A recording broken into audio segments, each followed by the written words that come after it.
ଆପଣମାନଙ୍କୁ ଉପମା ଖାଇ ଖାଇ ବୋରିଂ ଲାଗିଲାଣି କି? ଚାଲନ୍ତୁ ଆମେ ଆଜି ସୁଜିର ଏକ ନୂଆ ରେସିପି ପ୍ରସ୍ତୁତ କରିବା। ନମସ୍କାର, ଆପଣମାନଙ୍କୁ ଲିଜା ଭିଲେଜ କିଚେନ୍ ଚ୍ୟାନେଲକୁ ସ୍ୱାଗତ ଜଣାଉଛି। ଚାଲନ୍ତୁ ଆମେ ଆଜି ସୁଜିର ଏକ ଚଟପଟା ରେସିପି ପ୍ରସ୍ତୁତ କରି ମୁଁ ଆପଣଙ୍କୁ ଦେଖାଇବି।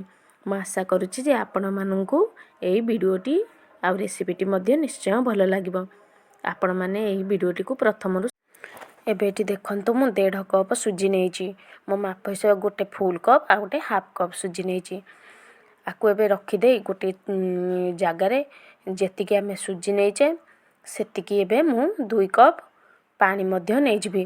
ଆପଣମାନେ ଯଦି ସରୁ ସୁଜି ନେଉଛନ୍ତି ତେବେ ଗୋଟେ ଫୁଲ୍ କପ୍ ଆଉ ଅଳ୍ପ ଟିକେ ପାଣି ନିଅନ୍ତୁ। ମୁଁ ଏଠି ମୋଟା ଦାନାର ସୁଜି ନେଇଛି, ତେଣୁ ଏଠି ମୁଁ 2 କପ୍ ପାଣି ନେଇଛି। ଏବେ 2 କପ୍ ପାଣି ପକାଇ ଦେଇ ସେଥିରେ ଏବେ ଅଧ ଚାମଚ ଲୁଣ ଓ 2 ଚାମଚ ତେଲ ପକାଇ ଦେଇ ପାଣିକୁ ଫୁଟିବା ପାଇଁ ଛାଡ଼ିଦେବା। ଏବେ ଏଠି ଦେଖନ୍ତୁ ମୋର ପାଣି ଫୁଟି ଆସିଲାଣି। ଆମେ ଯେଉଁ ସୁଜିକୁ ରଖିଥିଲେ ଚାଲନ୍ତୁ ଏହି ପାଣିରେ ଅଳ୍ପ ଅଳ୍ପ କରି ପକାଇ ମିଶାଇ ଦେବା। ମିଶାଇ ଯେମିତି ଆମେ ସୁଜିରେ ଆଦୌ ଗୋଟା ରହିବ ନାହିଁ ସେଇଭଳି ଭାବରେ ଭଲରେ ମିକ୍ସ କରିଦେବା। ଏବେ ଏଠି ଦେଖନ୍ତୁ ସୁଜିକି ମୁଁ ଭଲ ଭାବରେ ମିକ୍ସ କରିଦେଇଛି। ଚାଲନ୍ତୁ ଏବେ ଆମେ ଏହାକୁ ଗୋଟେ ଢାଙ୍କୁଣୀ ଘୋଡ଼େଇ ଦେଇ 10ରୁ 15 ମିନିଟ୍ ପର୍ଯ୍ୟନ୍ତ ଟିକେ ହାଲକା ଥଣ୍ଡା ହେବା ପାଇଁ ଛାଡ଼ିଦେବା। ଏବେ ଚାଲନ୍ତୁ ସୁଜିର ମଝିରେ ଦେବା ପାଇଁ ଫିଲିଂ ପ୍ରସ୍ତୁତ କରିବା। ଫିଲିଂ ପ୍ରସ୍ତୁତ କରିବା ପାଇଁ ଏବେ ଏଠି ଦେଖନ୍ତୁ ମୁଁ ଗୋଟେ କଡ଼େଇରେ ପ୍ରଥମେ 2ରୁ 3 ଚାମଚ ତେଲ ନେଇଛି। ସେଥିରେ ଏବେ ମୁଁ ଅଧ ଚାମଚ ଜିରାକୁ ଫୁଟେଇ ଦେବି। ଜିରା ଫୁଟିଗଲା ପରେ ସେଥିରେ ଏବେ ମୁଁ ରସୁଣ ପକାଇ ହାଲକା 1ରୁ 2 ସେକେଣ୍ଡ ଭାଜିଦେବି। ଭାଜି ସାରିବା ପରେ ଏଥିରେ ଏବେ ମୁଁ ଗୋଟିଏ ପିଆଜକୁ ଛୋଟ ଛୋଟ କରି କାଟି ରଖିଥିଲି ତାକୁ ମଧ୍ୟ ପକାଇଦେବି। ପିଆଜ ଆମର ହାଲକା ଟିକେ ଭାଜି ହୋଇସାରିବା ପରେ ସେଥିରେ ଏବେ ଆମେ 2ଟି କଞ୍ଚା ଲଙ୍କା ଛୋଟ ଛୋଟ କରି କାଟି ରଖିଥିଲି ତାକୁ ବି ମଧ୍ୟ ପକାଇଦେବି। ପକାଇ ସାରିବା ପରେ ଏବେ ଚାଲନ୍ତୁ ଏଥିରେ ଗୋଟିଏ ଟମାଟୋକୁ ଛୋଟ ଛୋଟ କରି କାଟି ରଖିଥିଲି ତାକୁ ମଧ୍ୟ ପକାଇଦେବି। ଟମାଟୋ ପକାଇ ସାରିବା ପରେ ଏଥିରେ ଏବେ ଆମେ ଲୁଣ ଅଧ ଚାମଚ, ହଳଦୀ ଅଧ ଚାମଚ, ଲଙ୍କାଗୁଣ୍ଡ ଅଧ ଚାମଚ, ଧନିଆ ଗୁଣ୍ଡ ଅଧ ଚାମଚ, ଗରମ ମସଲା ଗୁଣ୍ଡ ଅଧ ଚାମଚ ପକାଇ ଦେଇ ତାକୁ ଆହୁରି 1 ମିନିଟ୍ରୁ 2 ମିନିଟ୍ ପର୍ଯ୍ୟନ୍ତ ଫ୍ରାଏ କରିଦେବି। ଯେଉଁଥିରୁ ଆମର ଟମାଟୋ ମଧ୍ୟ ସଫ୍ଟ ହୋଇଯିବ ଏବଂ ସେଥିରୁ ମଧ୍ୟ ତେଲ ବାହାରି ଆସିବ। ଏବେ ଏଠି ଦେଖନ୍ତୁ ଟମାଟୋ ମୋର ସଫ୍ଟ ହୋଇସାରିଲାଣି। ଚାଲନ୍ତୁ ଏବେ ଏଥିରେ ମୁଁ 2ରୁ 3ଟି ଆଳୁ ସିଝେଇ କରି ରଖିଥିଲି ତାକୁ ଏବେ ଭଲରେ ଏଇଥିରେ ଆମେ ଏଇ ମସଲାରେ ପକାଇକି ଭଲରେ କଷିଦେବା। ଏବେ କଷି ସାରିବା ପରେ ଏଥିରେ ଏବେ ମୁଁ ଉପରେ ଅଳ୍ପ ଟିକେ ପିଆଜ ପତ୍ର ପକାଇ ଆହୁରି 1ରୁ 2 ସେକେଣ୍ଡ ପର୍ଯ୍ୟନ୍ତ ସେହି ମସଲା ସହିତ କଷିଦେବା। କଷି ଦେଇ ଆମେ ତାକୁ ଓହ୍ଲାଇ ଦେବା। ଚାଲନ୍ତୁ ଏବେ ଆମର ଚଟଣି ପ୍ରସ୍ତୁତ କରିବା। ଚଟଣି ପ୍ରସ୍ତୁତଠୁ ମୁଁ ଏଠି ପୁରା ସିମ୍ପଲ୍ ଚଟଣି ନେଇଛି। ଦେଖନ୍ତୁ ଏବେ ଏଠି ଦହି 2ରୁ 3 ଚାମଚ ଦହି ନେଇଛି।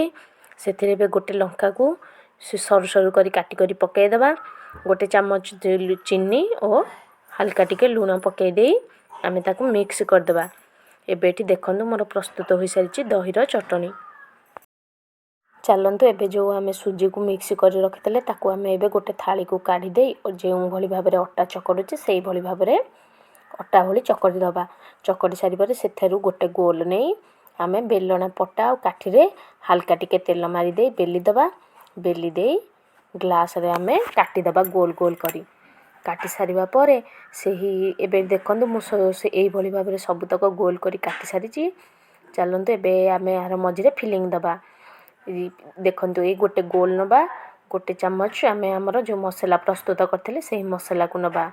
ମସଲାକୁ ନେଇ ତା'ର ମଝିରେ ଗୋଟେ ପଟ ଫାଳରେ ଦେଇ ଆର ପଟ ଫାଳଟିକୁ ଫୋଲ୍ଡ କରିଦେବା। ଦେଖନ୍ତୁ ଏଇଭଳି ଭାବରେ ଆମେ ସବୁତକ କରିଦେବା। ଏବେ ଚାଲନ୍ତୁ ଗୋଟେ ଇଟିଲି ଛାଞ୍ଚରେ ଆମେ ହାଲକା ଅଳ୍ପ ଟିକେ ତେଲ ମାରିଦେଇ ସେଥିରେ ଆମେ ଯେଉଁ ସୁଜିକୁ ରଖିଥିଲେ ତାକୁ ଗୋଟି ଗୋଟି କରି ରଖିଦେଇ 5ରୁ 7 ମିନିଟ୍ ପର୍ଯ୍ୟନ୍ତ ମିଡ଼ିୟମ୍ ଫ୍ଲେମ୍ରେ ସିଝିବା ପାଇଁ ଛାଡ଼ିଦେବା। ଆମର 5ରୁ 7 ମିନିଟ୍ ହୋଇସାରିଛି। ଆମର ସୁଜି ମଧ୍ୟ ଭଲ ଭାବରେ ସିଝି ଯାଇଛି। ଚାଲନ୍ତୁ ଆମେ ଏବେ ଏହାକୁ ଅଳ୍ପ ଟିକେ କଡ଼େଇରେ ଅଳ୍ପ ଟିକେ ତେଲ ପକାଇ ଦେଇ ସେଥିରେ ଏବେ ମୁଁ ଅଧ ଚାମଚ କଳା ଜିରା ପକାଇ ଦେଇ ଫୁଟାଇ ଦେବା। ଫୁଟି ସାରିବା ପରେ କଳା ଜିରା ସେଥିରେ ଏବେ ମୁଁ ଗୋଟି ଗୋଟି କରି ଯେଉଁ ସୁଜିକୁ ରଖିଥିଲି ତାକୁ ପକାଇ ଦେଇ ହାଲକା 1ରୁ 2 ମିନିଟ୍ ପର୍ଯ୍ୟନ୍ତ ଏପଟ ସେପଟ ଲେଉଟାଇ ଦେଇ ଫ୍ରାଏ ହେବା ପାଇଁ ଛାଡ଼ିଦେବା। ଏବେ ଏଠି ଦେଖନ୍ତୁ ମୋର ପ୍ରସ୍ତୁତ ହୋଇସାରିଛି ସୁଜିର ଚଟପଟା ଜଳଖିଆ।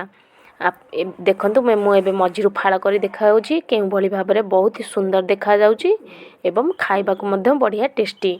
ଆପଣମାନେ ନିଶ୍ଚୟ ଥରେ ବନାନ୍ତୁ, ଖାଆନ୍ତୁ ଏବଂ ଆପଣଙ୍କ ପରିବାରକୁ ଖାଇବାକୁ ଦିଅନ୍ତୁ। ଆପଣମାନଙ୍କୁ ଏ ଭିଡ଼ିଓଟି ନିଶ୍ଚୟ ଭଲ ଲାଗିଥିବ। ଆପଣମାନଙ୍କୁ ଯଦି ଏ ଭିଡ଼ିଓଟି ମୋର ଭଲ ଲାଗିଲା ଆପଣମାନେ ମୋ ଚ୍ୟାନେଲକୁ subscribe, like, comment and share କରନ୍ତୁ।